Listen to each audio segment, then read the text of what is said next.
It's Thursday, July 24th. In the headlines, the Education Transformation Oversight Committee announces reforms for the sector. Areas along Hagley Park Road and Halfway Tree are being encouraged to store water under the National Water Commission's drought mitigation efforts. In business news, Jamaica's trade deficit for the first quarter grew to $1.41 billion. Regionally, in Trinidad and Tobago, public discussions begin on the implementation of the Stand Your Ground legislation, and in Barbados, call for greater partnership to boost MSME's growth. In sports, West Indies all-rounder Roston Chase and captain Shai Hope rise in the ICC T20 international rankings. This is the news on PBC Jamaica. I'm Simone Absalom Gale.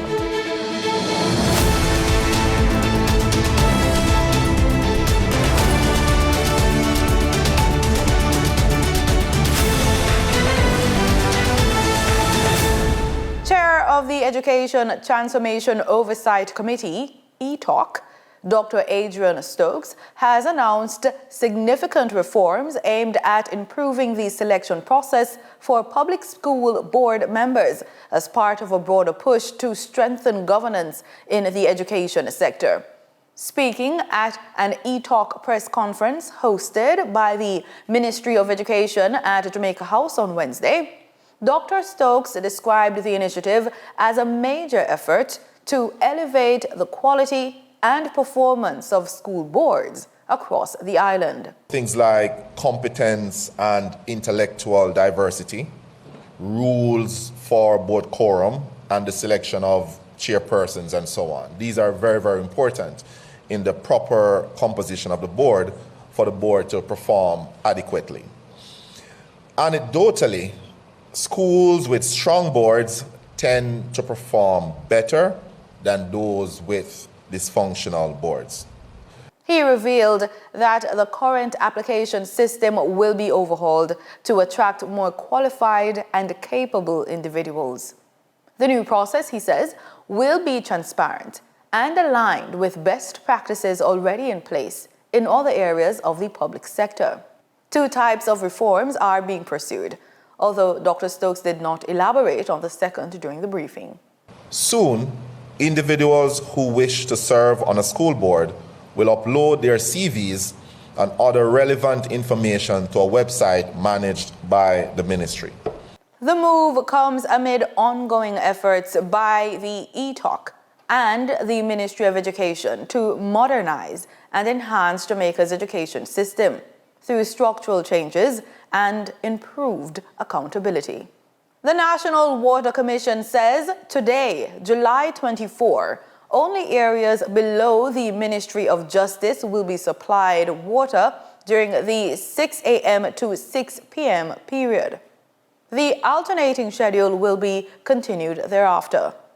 Customers are reminded that this schedule forms part of the broader drought management strategy currently in effect across the Kingston and St. Andrew area, which includes separate schedules for the Mona and Hope networks implemented earlier this week. The NWC is also encouraging customers to store water for use outside of scheduled supply hours, fix leaks promptly, install water-saving devices, reuse grey water where possible, and most importantly, conserve water at all times. The Culture, Health, Arts, Sports and Education Fund, CHASE, is marking over 2 decades of investment in Jamaica's development, with projects spanning in these areas.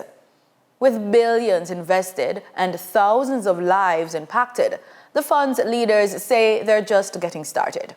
From building early childhood schools to upgrading hospitals and preserving Jamaica's cultural heritage, the Chase Fund has remained a key force behind national development. Chase Fund Chairman Omar Frith shared some more details about the fund's activities in a recent JIS think tank. It was established primarily to invest in our people and advance national development. When the Chase Fund was established, it was set to advance good causes. Over the years, the Chase Fund has invested over $6.3 billion in the health sector, including upgraded medical facilities and funding for life-saving equipment and research. In terms of equipping, 67% of our budget is for equipping. The health budget, that is $4.2 billion. Healthy lifestyle, $885 million. And you know, non-communicable disease, this is a big part of the problem that we face in the health sector. So we have addressed that. That's 14% of our budget. Research is also critical, and all modern societies should engage in research one way or another. Among the major health projects, ventilators and infrastructure upgrades at the Bustamante Hospital for Children, support for pediatric specialists, and cancer research at the University of the West Indies, aimed at addressing regional health challenges. However, it's in the education sector that Chase has made some of its most visible impacts, building over 80 early childhood institutions, upgrading 900, and awarding 2,000 scholarships since 2002, focused mainly on early childhood training. We have some initiatives with them, and we have partnered with them. We have partnered on scholarships with them. We have partnered with them on what is called Professional Development Institute initiative. That's an initiative of the ministry. The last one they had, we put $40 million into the conference, and over 1,800 teachers benefited. And that's a big training initiative of the ECC. Technology in education has also been a focus. Chase's Technology Enhancement Program has provided devices and digital tools to support online learning, especially during the COVID-19 pandemic. Project manager at Chase, Latoya Akart Foster, says scholarships are available for those who are interested. Applications are actually open year-round for areas of study that fit within our mandate. Eligibility requirements, that is something that you can find on our website, but at a basic level, a Jamaican citizen, you must have an acceptance letter if you're going to be entering your first year of a tertiary program. If you're already enrolled, you must have a GPA of 3.0 or higher, and you must be able to demonstrate some sort of financial need. And there are other eligibility criteria, but those would have been the basic ones. Prime Minister Dr. Andrew Holness is defending the long-delayed Harmony Cove development in Trelawney, emphasizing that the multi-billion-dollar tourism and real estate project was negotiated with Jamaica's best interest in mind. Speaking at a ribbon-cutting ceremony, Dr. Holness assured the public that the deal involved no misuse of taxpayer funds and was a result of disciplined negotiations. The public purse was not sacrificed to make this project profitable. That's the best way to explain it. The people of Jamaica are going to get from this project significant benefits, and in fact, more benefits than what we would have had to give as incentives. And I want to say this because we are in a particular season, and there is a particular attempt, which is believed even by intelligent people, that the economic performance of this administration does not matter, that good governance does not matter. Let me tell you something. I used the term earlier. Governments in our position are sometimes forced to make decisions that they end up regretting. When your debt is 150% of GDP and you get a $1 billion project, you're going to give as much incentives as you can. The 2,300-acre luxury development, a joint venture between the government of Jamaica and Nexus Luxury Collection, will include hotels, villas, a casino, and other amenities, creating thousands of jobs. Acknowledging difficult talks with investors, Dr. Holness says the government avoided desperation and prioritized benefits for everyday Jamaicans. That the staff here must be able to see their way to proper housing. So there would be provisions for housing. Now you have enough land, and the concept is a community. He called the project a catalyst for economic growth, job creation, and sustainable development, aligning with the government's broader investment and tourism strategy. In this week's Young Boss feature, we meet Yannick Sharp, Managing Director of Amazing Concrete Finishes.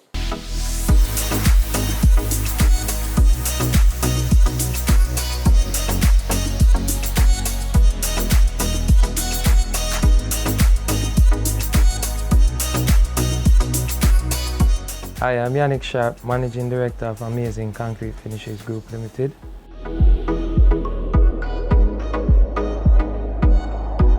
So essentially, Amazing Concrete Finishes is a decorative concrete company. We provide decorative solutions in terms of stamped concrete, epoxies, textured concrete, stained concrete, polished concrete, artificial rocks, and now we also provide ready-mix concrete solutions. So essentially, once you have a concrete surface, we can beautify it and enhance it the way you want it. Make it look amazing.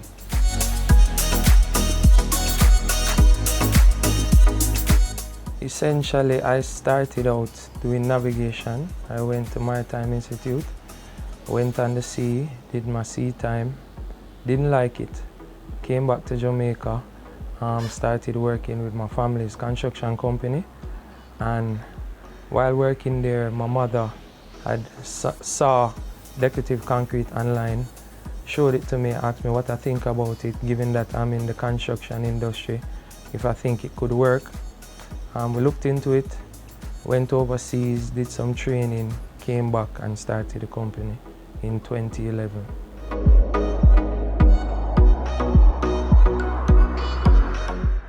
I would say the finishes that we provide, the customer service and the standard that we provide to our clients. Once they have an idea, we can bring it to life. Depends on the finish, the surface, the vision, or the space. Once you have a vision that you would like to execute, we can bring it to life. Time now for the business report with Denise Williams.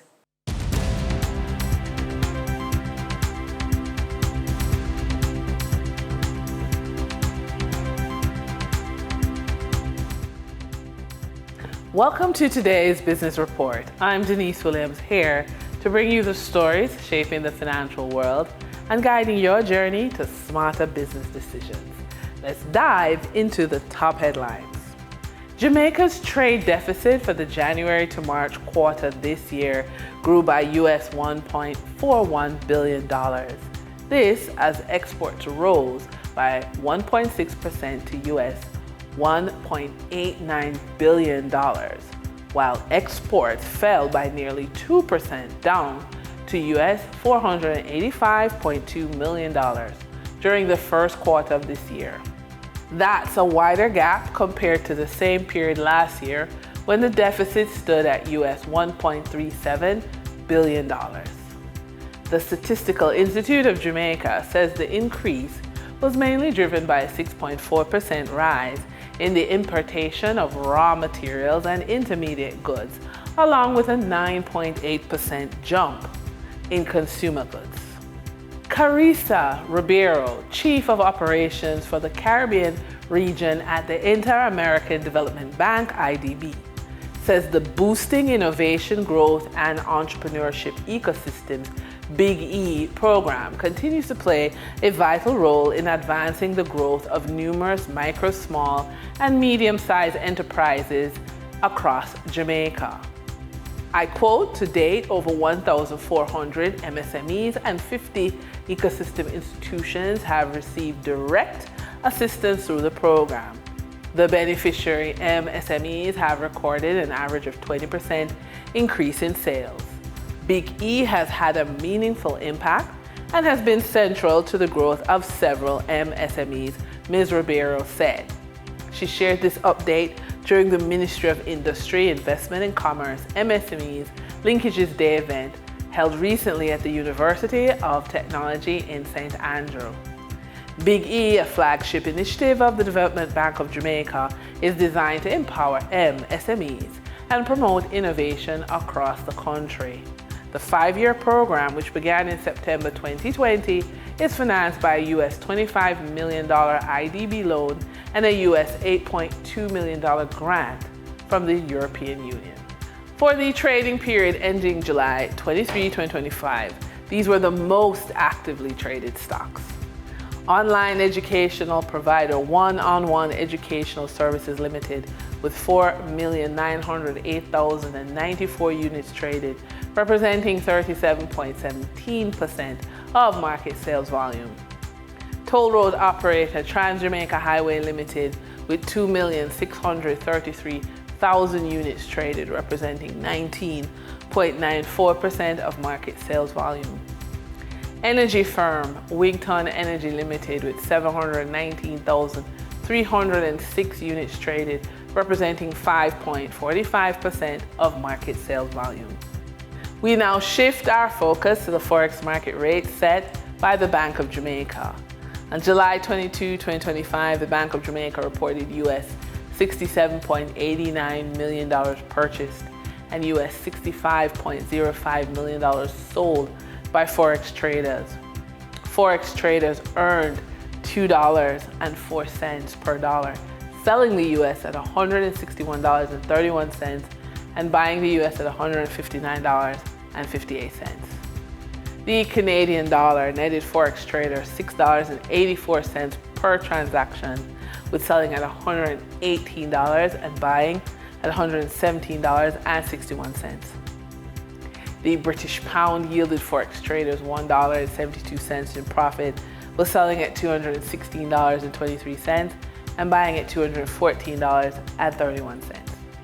For our credit report tip of the day, take charge of your entrepreneurial future.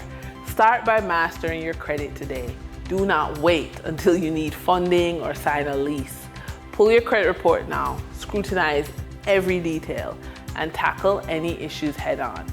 Your credit score impacts your ability to secure loans, negotiate terms, and build business credit. Make it your priority to clean up your credit, build strong habits, and lay a financial foundation that supports your business growth from day one. When you are building something from nothing and you're moving from financial recovery to financial resilience, as a professional woman over the age of 45, stop carrying the weight of financial fears passed down from your family and the mother wound. You saw your mother sacrifice, stay silent, play small. Now it's your turn to break the cycle. Take control of your finances today. Rewrite those limiting beliefs, demand the wealth you deserve, and make bold, unstoppable moves towards building real financial power. This is your moment. Step up, own your money story, and take action that changes everything. And that wraps up today's business report. I'm Denise Williams, reminding you that every financial decision is a step toward your future. Until next time, stay focused, stay informed, and keep striving for success. See you soon. In regional news, we look to Trinidad and Tobago, where discussions have begun ahead of the implementation of Stand Your Ground legislation. On Tuesday, Minister of Legal Affairs and Member of Parliament for Barataria, San Juan, Saddam Hussein, hosted the first public consultation to discuss the Home Invasion, Self-Defense and Defense of Property Bill 2025, better known as the Stand Your Ground Bill. Minister Hussein noted that while in opposition and throughout the 2025 election campaign, Prime Minister Kamla Persad-Bissessar championed Stand Your Ground legislation as a way of dealing with the country's crime situation. And we have been able to achieve several pieces of legislation being passed through the Parliament in just that short space of time. But at page 34 of this manifesto, you will see the first plan when it comes to the crime crisis. The first plan number 1, is pass Stand Your Ground laws. The Member of Parliament for Barataria San Juan said the proposed bill will create and identify a home invasion offence. He noted that homeowners will be given the right to use legal firearms against trespassers. For the first time, we are codifying the defence of self-defence as part of written law in our law books of Trinidad and Tobago. A revolutionary move by this Kamla Persad-Bissessar-led administration. Minister Hussein noted that once the bill is passed, intruders who are caught in home invasion offences that result in the death of an occupant will be charged with murder and may even be subject to the death penalty. The offence of home invasion would also cater for in instances in which a home invader intentionally causes any injury to occupants of a dwelling house, including grievous bodily harm, grievous sexual assault, rape, and death.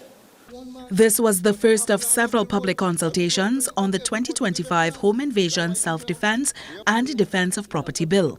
Once enacted, Trinidad and Tobago will be the first country in the Caribbean to implement Stand Your Ground legislation.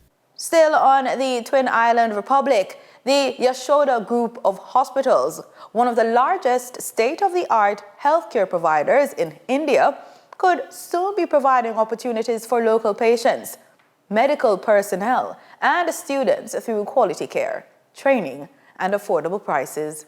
Group Vice President, International and Corporate Relations, R. Fanindra, elaborated on their vision to enhance healthcare through skills building and technological exchange. And what we have observed is the skill set is there, right. The doctors are trained, but because of non-availability of the equipment over here or the training personnel, because the doctor is only the one who is doing the surgery, but there is a gamut of the entire environment, whole team. So the nurses has to be trained, the paramedics has to be trained, the pre-operative protocols has to be in place, and the post-operative protocols in place for a successful program. In addition to training medical personnel, the hospital said more affordable procedures can be facilitated through medical tourism.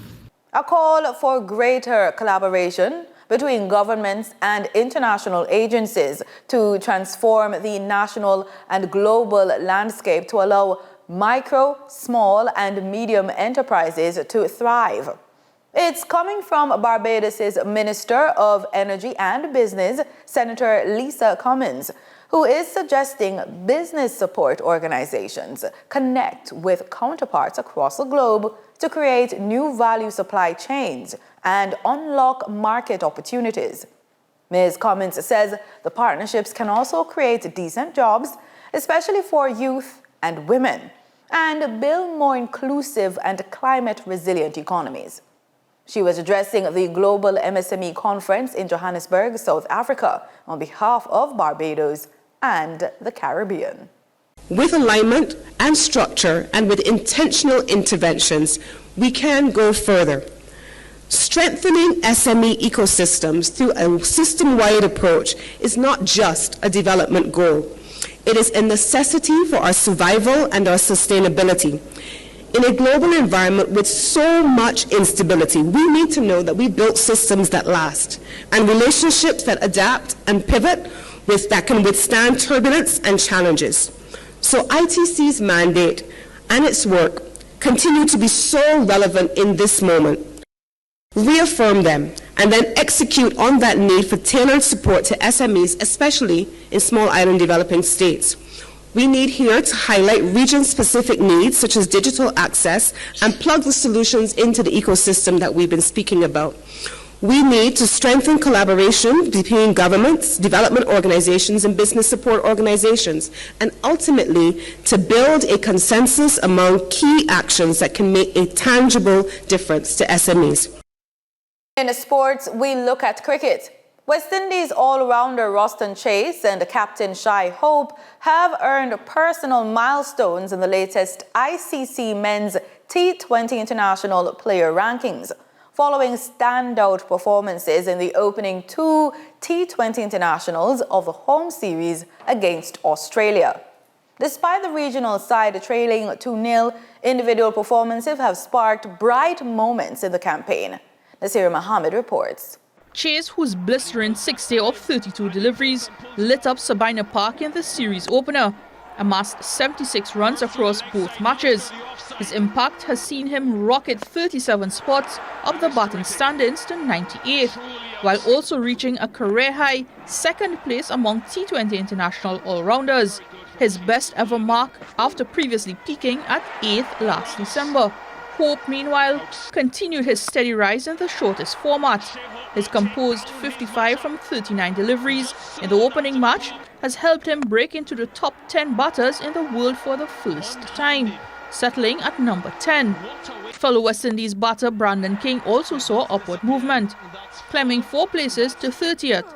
Australia's Mitch Marsh moved up to 23rd, while Bangladesh's Tanzid Hassan and Tawhid Hurdoy surged to 37th and 39th respectively after solid performances in their recent series against Pakistan. Chief Executive Officer of the Barbados Cricket Association, Paul Skinner, has announced major plans to level up cricket across the island. Speaking to CBC Sports, Skinner says cricket requires all-round support. Sacrifice of parents, you have the schools will have to play a part in that. You have the clubs, integral part as well, because once they're not in school again, these athletes should be involved in club cricket in some form where you then have elders to look up. After clubs then, of course, the BCA has to provide the glue to pull that all together.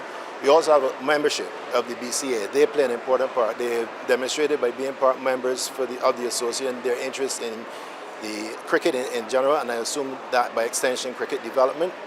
So they too play a broad part in making it happen. And then lastly, but certainly not least, well, the 2 more, corporate Barbados and the private sector have to play their part, because it does take quite a bit to put on cricket games. Some of the sports it's a lot easier to, certainly for equipment for the actual athletes, but also the preparation of grounds and pitches does take some funding. And of course then now the last factor is government and the part they play through National Sports Council and those entities in supporting what is happening, working with the BCA to develop a robust system of developing that youth talent in the schools and bringing them through the various age groups into regional and international cricket. And that's it for the news on PBCJ. You can follow us on our social media platforms at PBCJamaica. Thanks for watching.